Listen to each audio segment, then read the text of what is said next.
Evangelho de Jesus, escrito por Lucas, capítulo de número 23. Nós leremos os versículos 34, 43 e 46, dessa ordem. Lucas, capítulo 23, versículos 34, 43 e 46. Diz assim a palavra do Senhor: Contudo, Jesus dizia: Pai, perdoa-lhes, porque não sabem o que fazem. Então, repartindo as vestes dele, lançaram sortes. 43. Jesus lhes respondeu: em verdade te digo, que hoje estarás comigo no paraíso. 46. Então Jesus clamou em alta voz: Pai, nas tuas mãos entrego o meu espírito. E dito isto, expirou. Meus amados irmãos, o título da mensagem nesta noite é o maior discurso da história, as 7 palavras da cruz. Jesus, ele, quando estava na cruz, antes de sua morte, ele disse 7 frases, 7 palavras, o que nós estamos chamando de o maior discurso da história. Mas antes de meditarmos nas 7 palavras da cruz, eu quero fazer uma retrospectiva com os irmãos das coisas que aconteceram com Jesus antes de sua morte. Por exemplo, na quinta-feira, Jesus esteve lá no cenáculo.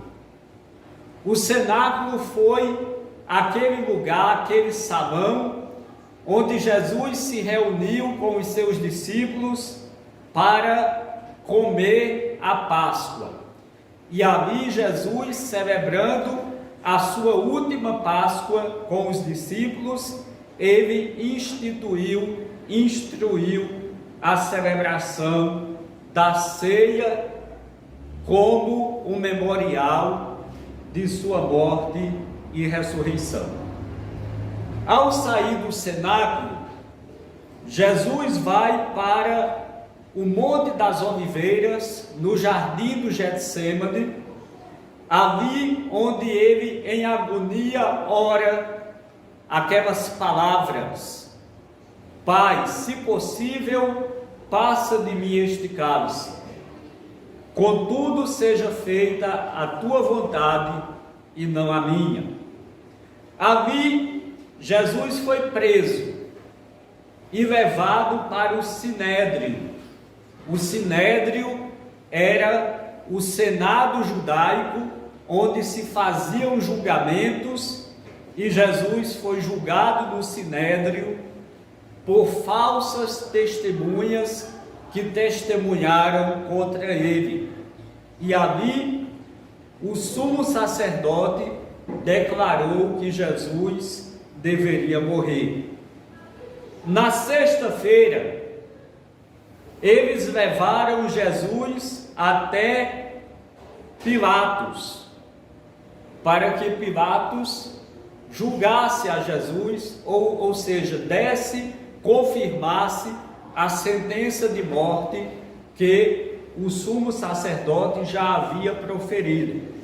Mas só quem podia validar essa sentença de morte era Roma. Pilatos, por sua vez, manda Jesus até Herodes, porque soube que Jesus era galileu. porque assim Jesus era conhecido como o Galileu, embora ele tivesse nascido na Judéia, em Belém. Herodes, após ter com Jesus, ele devolve Jesus a Pilatos, e Pilatos ratifica a sentença de morte. Jesus é levado ao pretório romano, o lugar onde os soldados castigavam os condenados, e Jesus foi castigado ali no pretório. Deram-lhe 40 chicotadas, colocaram sobre ele uma coroa de espinhos, colocaram sobre os seus ombros um manto vermelho, zombaram dele. Logo em seguida, colocaram sobre ele a cruz, e ele sai pelas ruas de Jerusalém em direção ao Monte Calvário, ou Caveira, o Monte Caveira, chamado de Calvário. Jesus passa por aquelas ruas que nós chamamos de Via Crucis, Via Dolorosa. Jesus é colocado lá na cruz, isso na sexta-feira, ao meio-dia, Jesus é crucificado. Jesus fica na cruz, vivo, até mais ou menos 3 horas da tarde. E às 3 horas da tarde, Jesus expira, isto é, morre. Jesus continua na cruz, morto, até mais ou menos entre 17 e 18 horas da tarde, quando José de Arimateia, Nicodemos e mais outros discípulos pedem o corpo de Jesus a Pilatos e levam Jesus para ser sepultado. Jesus fica a partir das 18 horas da sexta-feira, todo o sábado, e no domingo pela manhã, Jesus ressuscita. Calcula-se que Jesus tenha ficado no túmulo cerca de 36 horas, a partir do momento que ele foi sepultado. Mas, como já dissemos, no domingo, Jesus ressuscita. Após fazer essa breve introdução, eu quero meditar com os irmãos, ou recordar com os irmãos, quais foram as 7 últimas palavras de Jesus lá na cruz. A primeira palavra de Jesus na cruz está em Lucas capítulo 23, versículo 34. Acompanhe comigo. Que diz: contudo Jesus dizia: Pai, perdoa-lhes, porque não sabem o que fazem.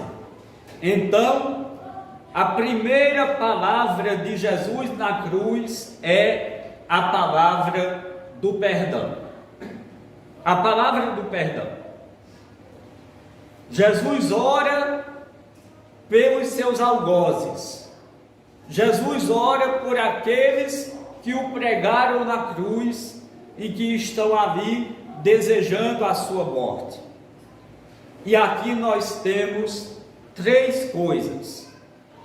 A primeira coisa, ele, Jesus, não paga o mal com o mal.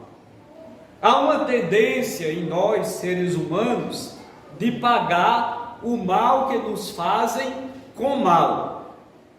Pensamos, se me fez o mal, eu não quero nem saber.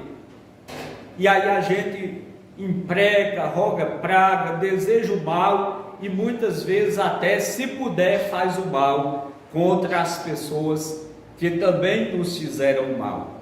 Mas essa não foi a atitude de Jesus. Ele não paga o mal com o mal. A segunda coisa, ele pede ao Pai para perdoar quem trama a sua morte. Pai, perdoa-lhes, porque não sabem o que faz. E a terceira coisa, ele atenua a culpa dos assassinos, dizendo: eles não sabem o que fazem. Então, qual foi a primeira palavra de Jesus na cruz? A palavra do perdão. A segunda palavra de Jesus lá na cruz está em Lucas, capítulo 23, dos versículos 39 ao 43, que diz assim: um dos malfeitores crucificados blasfemava contra ele, dizendo: não és tu o Cristo? Salva-te a ti mesmo e a nós também. Respondendo-lhe, porém, o outro repreendeu, dizendo: nem ao menos temes a Deus, estando sob igual sentença? Na verdade, nós, com justiça, merecemos este castigo, porque recebemos o pagamento pelos nossos atos. Mas este, se referindo a Jesus, nem o mal fez. E acrescentou: Jesus, lembra-te de mim quando vieres no teu reino. Jesus lhe respondeu: em verdade te digo que hoje estarás comigo no paraíso. A segunda palavra de Jesus na cruz é a palavra da salvação. A palavra da salvação. E aqui nós vemos também algumas coisas nessa segunda palavra de Jesus. Por exemplo, este homem, ou aquele homem, que pediu a Jesus que se lembrasse dele, ele foi salvo na última hora. Existem pessoas que são salvas na última hora. Na hora da morte, ouvem o Evangelho, creem em Cristo como Salvador e são salvos. Este homem foi salvo na última hora. Ele não teve tempo de fazer um discipulado. Ele não teve tempo de se batizar nas águas. Ele não teve tempo de frequentar a igreja. Mas ele creu em Jesus e ele foi salvo na hora de sua morte. Meus irmãos, nós devemos entregar a nossa vida a Jesus antes da hora da nossa morte. Muitas pessoas entregam sua vida a Jesus quando ainda são jovens, e isso é muito bom, porque você vai ter a oportunidade de caminhar com Cristo, de se tornar um discípulo. Mas existem pessoas que não têm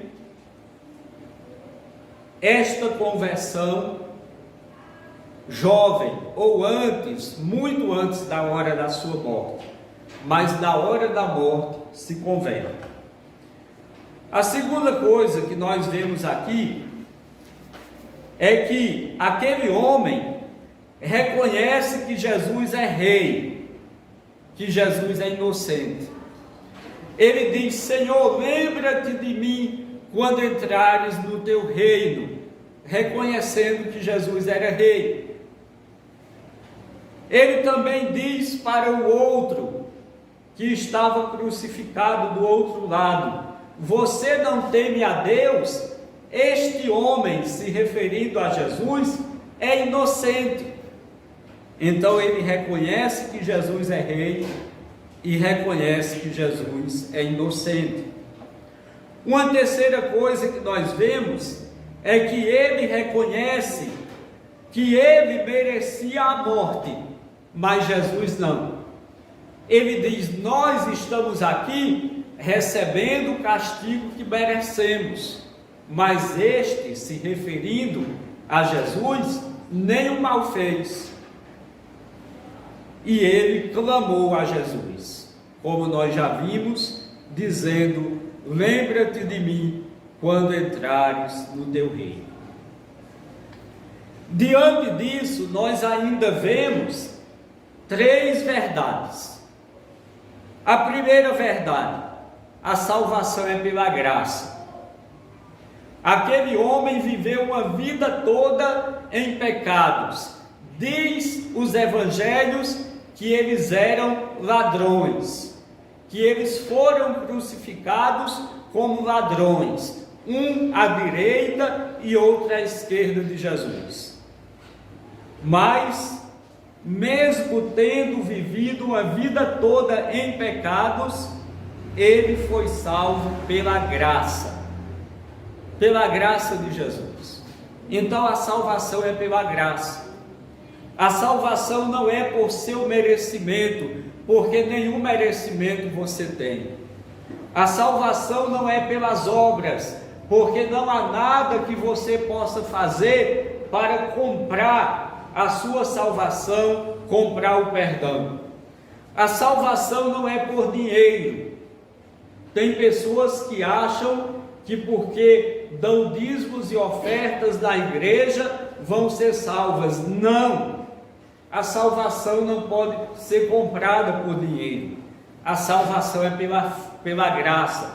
A salvação é pela graça. E o meio pelo qual você alcança essa graça é a fé. A fé em Jesus. A fé no Filho de Deus. A fé de que Jesus morreu e ressuscitou para perdoar os seus pecados.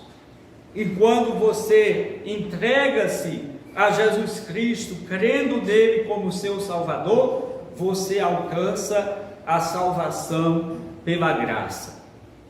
Se tem alguém aqui que ainda não creu em Jesus como seu único Senhor e Salvador pessoal, você deve hoje se arrepender de seus pecados e entregar-se a Jesus, crendo nele como Filho de Deus, crendo nele como seu Salvador. Talvez você diga: mas eu já estou na igreja.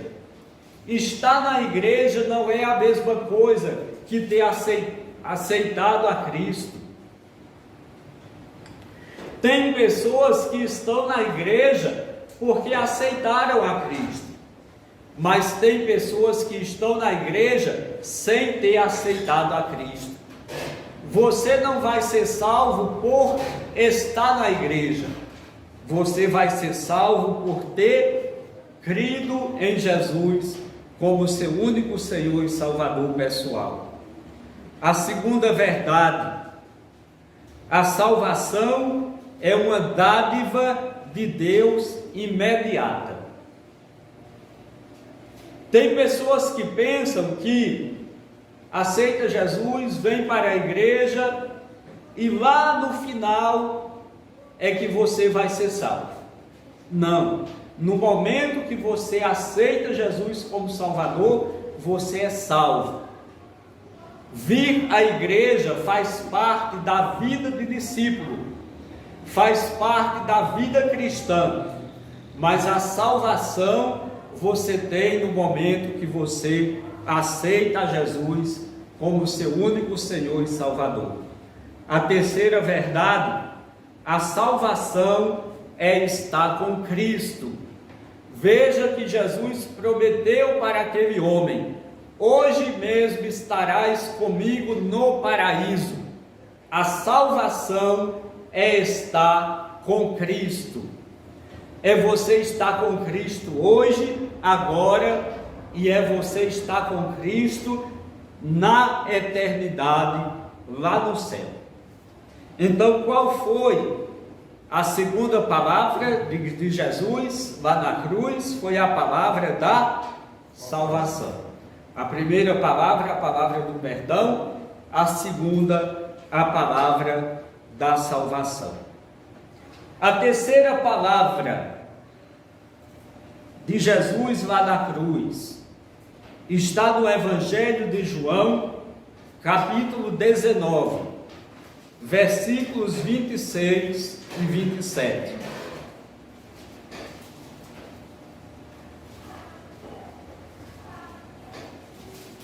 Que diz assim: vendo Jesus sua mãe e junto a ela o discípulo amado, disse: mulher, eis aí teu filho. Depois disse ao discípulo: eis aí tua mãe. Dessa hora em diante, o discípulo a tomou para casa. A terceira palavra de Jesus na cruz é a palavra do cuidado. A palavra do cuidado. José já estava morto. José, o marido de Maria, já estava morto nesse momento. Os irmãos de Jesus, Tiago, José, Simão e Judas, se você quiser ler sobre os irmãos de Jesus, leia Mateus capítulo 13, versículos 55 e 56. Jesus teve meios irmãos, filhos de Maria e de José. Jesus era filho apenas de Maria, filho de Deus, mas ele teve irmãos, filhos de Maria e de José. E o nome desses irmãos de Jesus era Tiago, José, Simão e Judas. Os irmãos de Jesus não criam nele. Somente depois da ressurreição eles passaram a crer. Jesus então deixa a sua mãe aos cuidados do apóstolo João, quando ele diz: mulher, eis aí o teu filho. Ele está se referindo ao apóstolo João. E quando ele diz: eis aí tua mãe, ele está falando para João que a partir daquele momento Maria deveria ser cuidada por ele. A Igreja Católica inventou o dogma da Assunção de Maria. O que é o dogma da Assunção de Maria? Eles querem dizer que Maria, ela subiu ao céu viva antes de morrer e ela foi para o céu sem passar pela morte.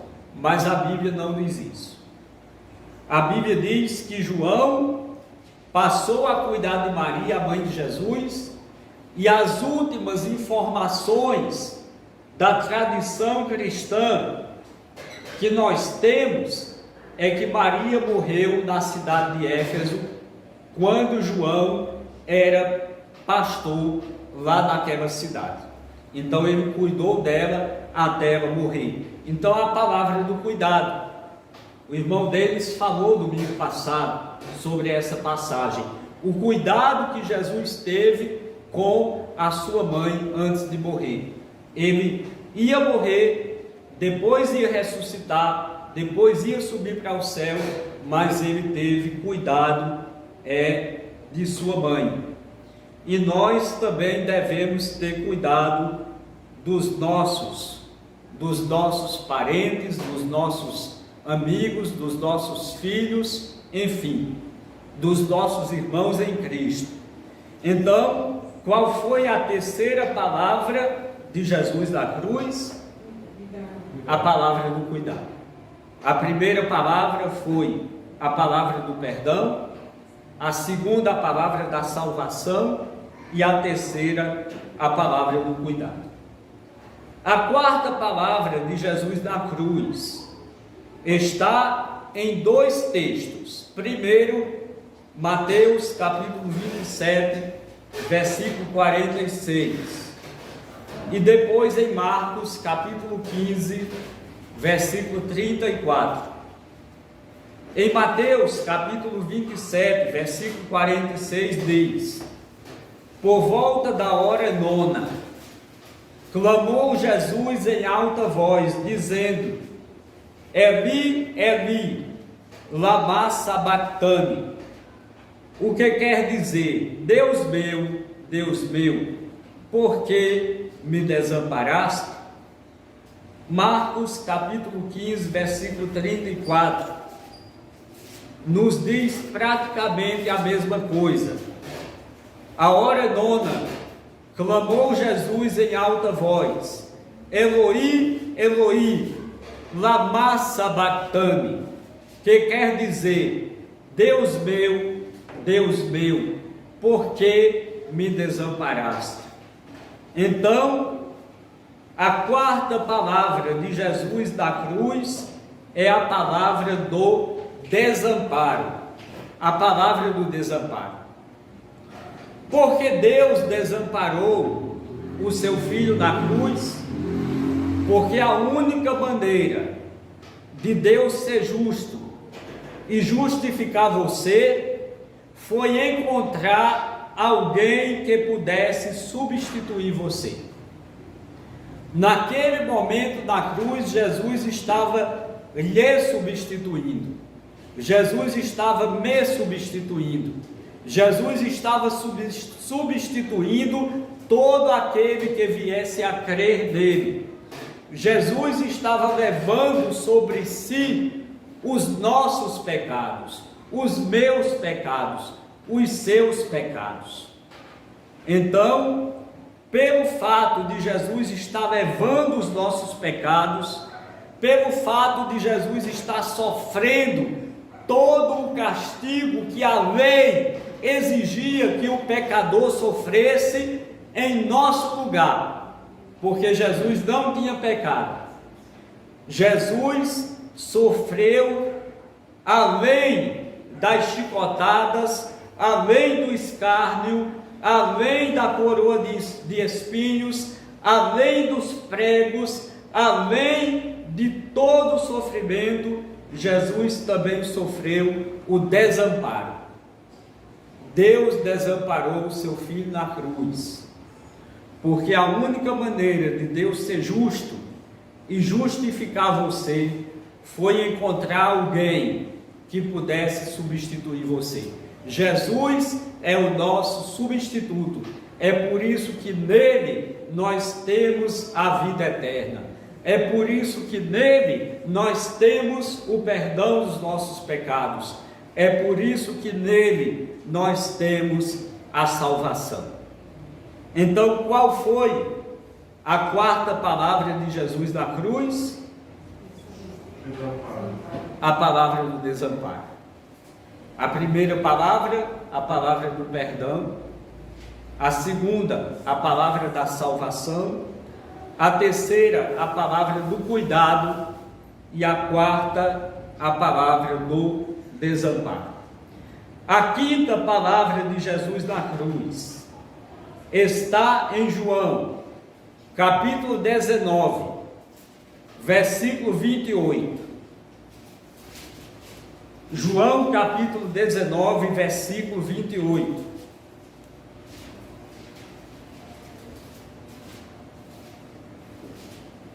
Que diz: depois, vendo Jesus que tudo já estava consumado, para se cumprir a escritura, disse: tenho sede. Então, a quinta palavra de Jesus é a palavra da agonia. Palavra da agonia. Jesus mostra aqui a sua humanidade, quando ele diz: tenho sede. Jesus estava com sede por tudo que ele vinha sofrendo, pelos abusos que ele já havia sofrido. Jesus estava com sede porque Jesus já tinha perdido muito sangue. e já era um sintoma de sua morte. E Jesus mostra a sua humanidade quando ele diz: tenho sede. Jesus, ele era 100% Deus, mas também 100% homem. E ele prova a sua humanidade mais uma vez, quando ele diz lá na cruz: tenho sede. Um dos soldados romanos pega uma esponja, embebe em vinagre, põe na ponta de uma vara e leva até a boca de Jesus, aumentando mais ainda a sede. Diz que Jesus prova e rejeita, porque era vinagre, não era água. Então a palavra da agonia foi a quinta palavra de Jesus lá na cruz. A primeira palavra, qual foi? Perdão. A segunda? Salvação. A terceira? A quarta? E a quinta? Agonia. A sexta palavra de Jesus da cruz está ainda em João, capítulo 19, versículo 30. João, capítulo 19, versículo 30, que diz: quando, pois, Jesus tomou o vinagre, disse: está consumado, e inclinando a cabeça, rendeu o Espírito. A sexta palavra de Jesus da cruz é a palavra da vitória. A palavra da vitória. Quando, pois, Jesus tomou o vinagre e disse: está consumado. Essa frase, está consumado, no grego é tetelestai. E essa palavra tetelestai tinha três significados.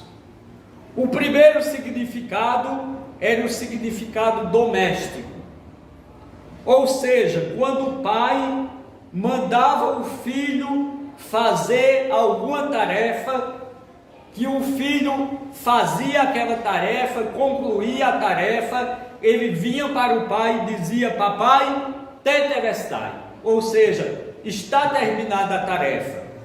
Jesus foi enviado pelo Pai Eterno para cumprir uma tarefa, a tarefa de morrer na cruz em favor dos nossos pecados. E ele disse lá na cruz: tetelestai, está feita a tarefa, eu morri pelos pecados daquele que crê, está consumado.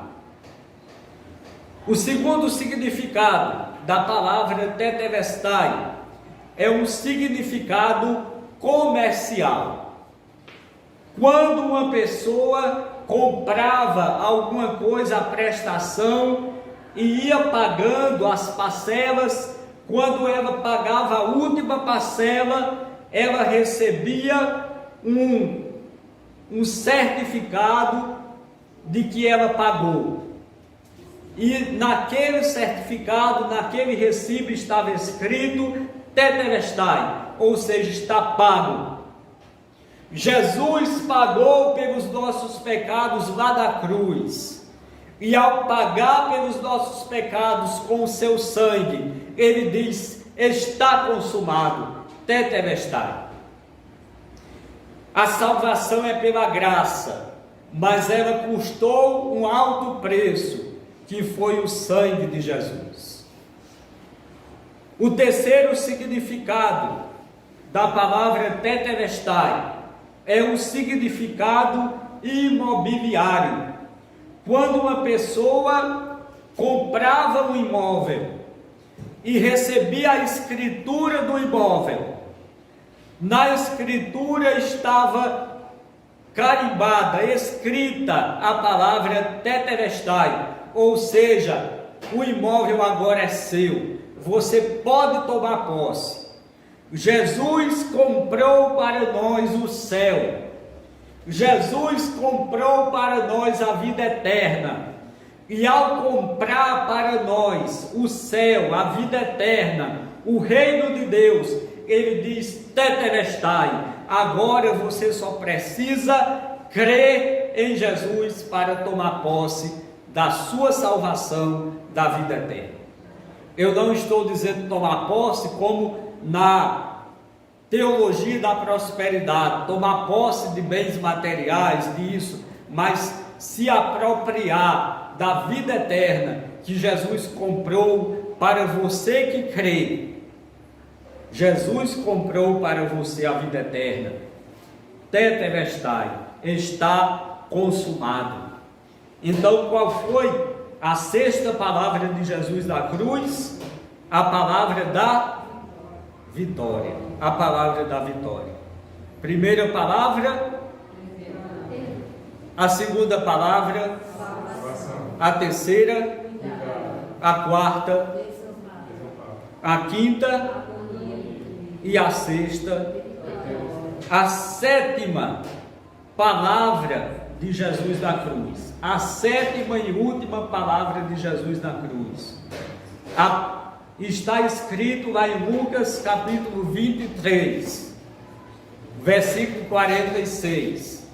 Lucas 23, 46. Que diz: então Jesus clamou em alta voz: Pai, nas tuas mãos entrego o meu espírito. E dito isto, expirou.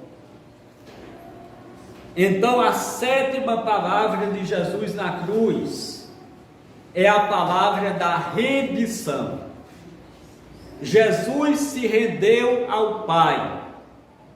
Jesus se entregou nos braços do Pai. Embora Jesus estivesse carregando o nosso pecado, embora ele tenha sido desamparado, mas na hora de sua morte, ele se rende ao Pai. Em tuas mãos entrego o meu espírito. A palavra de Deus diz, lá na primeira carta de Pedro, no capítulo 3, no versículo 20, que Jesus, após a sua morte, ele desceu ao inferno, mas ele não foi lá para ficar, ele não foi lá para sofrer, mas ele foi lá para libertar aqueles que haviam morrido na época do Antigo Testamento, crendo na promessa de que viria o Salvador. Aquelas pessoas do Antigo Testamento, elas foram para um lugar que diz lá em Lucas capítulo 16, chamado Seio de Abraão, mas não era o céu. É tanto que o irmão Denis leu aqui, antes de na leitura inicial do culto, em Atos dos Apóstolos, capítulo 2, ele leu no versículo 37, quando Pedro diz a respeito de Davi, que Davi não subiu ao céu. Não é que Davi não foi salvo, mas na época que Davi morreu, o céu estava fechado. Mesmo morrendo salvo, não se ia para o céu, ia-se para um lugar chamado Seio de Abraão. E esse lugar chamado Seio de Abraão era junto com o lugar de tormentos, que nós chamamos de inferno. Foi isso que Jesus disse para o ladrão na cruz: hoje mesmo estarás comigo no paraíso. Antes de ir para o céu, tinha que descer lá, no seio de Abraão. E Jesus desceu ao inferno para tirar aqueles que estavam lá, aqueles que tinham morrido salvos. Ele tira daquele lugar chamado paraíso, seio de Abraão, e leva para o céu, para o trono de Deus, para a presença de Deus. Mas ficam lá, no outro lugar, o lugar de tormentos, aqueles que morreram sem ter crido na promessa do Salvador. Então o inferno está cheio. Muitos que morrem sem Cristo vão para o inferno, mas aquele lugar chamado seio de Abraão está vazio, porque os que morrem em Cristo agora, eles sobem ao céu, vão para o céu. Então, assim como Jesus se rendeu ao Pai, nós também devemos nos render ao Pai, nos render em adoração, nos render em oração, nos render em arrependimento, nos render em pedido de perdão, nos render em serviço, em servi-lo.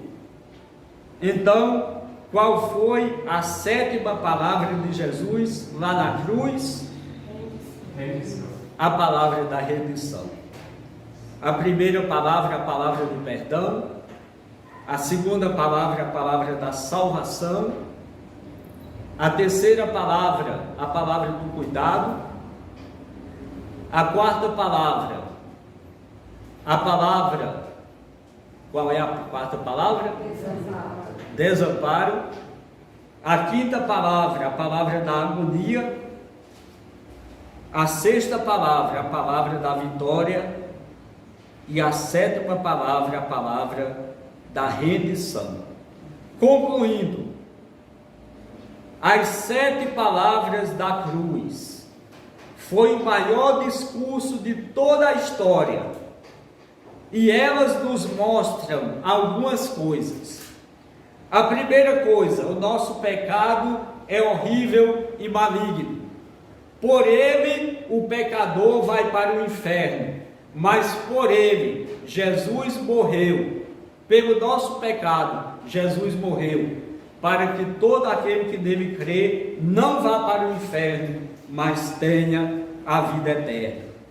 Em segundo, o amor de Deus por você é indescritível. Jesus sofreu todas as penalidades que a lei exigia, sem ter pecado. Ele sofreu por nós, provando o seu grande amor. João 3,16. Porque Deus amou ao mundo de tal maneira que deu o seu Filho unigênito, para que todo aquele que nele crê não pereça, mas tenha a vida eterna. Em terceiro lugar, a salvação em Cristo é um dom gratuito de Deus para você. Mas você precisa crer em Jesus. Se você não se arrepender de seus pecados e não crer em Jesus, você não será salvo. Embora a salvação seja um dom gratuito, porque você não compra a salvação, nem por boas obras, nem por dinheiro, nem por nada que você possa fazer. O que você fará de Jesus? É a pergunta que eu faço. Ou você aceita, ou você rejeita. Neutro você não pode ficar. A segunda pergunta que eu faço é: como você pode negligenciar tão grande salvação? Não negligencie a salvação. Não há outro caminho pelo qual você possa ser salvo, a não ser por Jesus. Atos capítulo 4, versículo 12. Em nenhum outro há salvação, porque debaixo do céu nenhum outro nome há, dado entre os homens, pelo qual devamos ser salvos. João capítulo 14, versículo 6. Eu sou o caminho, a verdade e a vida, e ninguém vai ao Pai a não ser por mim. O que você fará de Jesus? Se você ainda não o aceitou, aceite-o. Se você já o recebeu, permaneça firme, animado no Senhor. Amém? Eu quero dar os avisos e encerrar o nosso culto. Terça-feira à noite, 7h30 da noite, nós teremos o culto de oração através do Google Meet, através da webconferência. Estará participando conosco os missionários que a irmã Neida falou, o missionário Diego e a missionária Fernanda. Eles hoje trabalham lá na cidade de Barreiras, na Bahia, com o Lar Batista Davi Gomes. Então eles vão falar para nós na terça-feira. Na quinta-feira o culto aqui na igreja. No sábado, das 7 às 8 da manhã, oração no templo por missões. E no domingo à noite, o culto de celebração da ceia do Senhor. Que a graça do nosso Senhor Jesus Cristo, o amor de Deus o Pai e as doces consolações do Espírito Santo sejam com todos, agora e sempre. Amém. Vai.